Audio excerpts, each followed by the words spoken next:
here. Dr. John Harris is here as well, and Dr. Hamzavi, Dr. John Harris from Boston, Dr. Hamzavi from here, Henry Ford.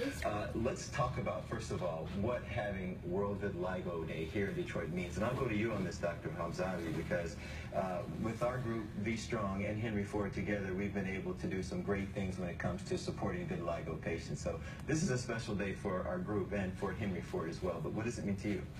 Well, when we started working with vitiligo, it wasn't a disease that people wanted to talk about. It was a very challenging condition. And what's changed is the fact that patients actually organized like you have, and a lot of physicians have put their whole career into this work. Richard Huggins, John Harris, and Pandy, all these people who are here today.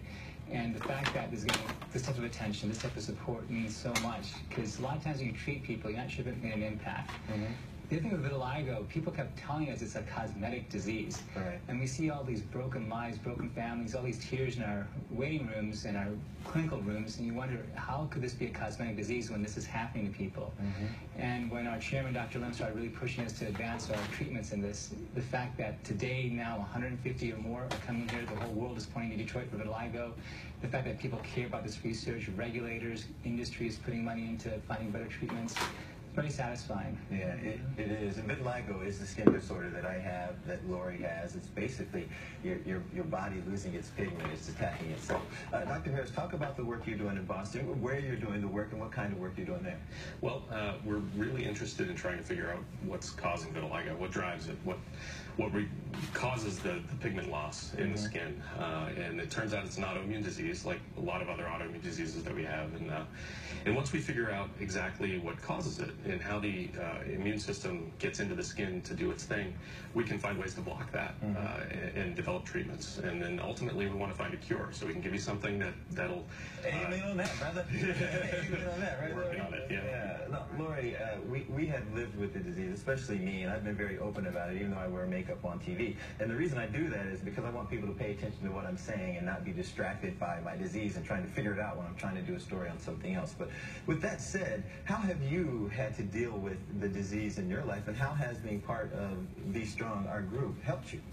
Well, I've dealt with vitiligo for about 13 years, and sometimes it's kind of difficult. Being a school teacher, you have a lot of kids that look and they ask questions, and you know, when you're out, a lot of people ask questions, so and you kind of have to, and they stare. And sometimes it's hard to explain. Sometimes people don't want to be around you. Sometimes people don't want to touch you.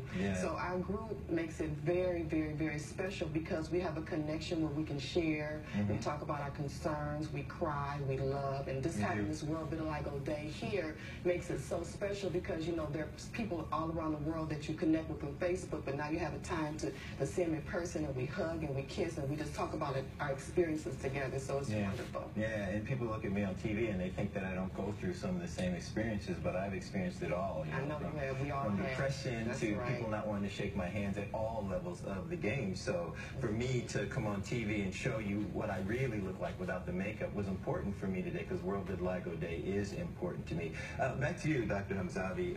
Henry Ford has been such a partner ever since I started this, our group with Dr. Lim, the board head, the department head, so many years ago. You have a deeper commitment, though. You guys do some cutting-edge research as well. Talk about what's being done here in town. So we were one of the first centers to develop the surgical options for vitiligo, and that was very helpful to figure out how it worked and what it worked for. And then also what happened is that we ended up finding out basically new ways of using light treatments to try to improve results. Lastly, right now I'm the co-chair of the Global Vitiligo Foundation, which is trying to bring scientists, researchers, patients together to find better treatment outcomes. It's a very complicated, time-consuming process, but Detroit has been critical to that because we have this ability to convene. We have one of the largest vitiligo patient groups in the world, and we're also able to collect database information on what's happening with those people. So surgical options, light treatment options, and then also advancing John's work to make sure we have platforms to measure the results. So we're doing lots of interesting work. And in the basic science area, Dr. Mee has been doing a lot of work on microRNAs, some complex molecules that affect the immune system. Yeah, those big words right there at the end.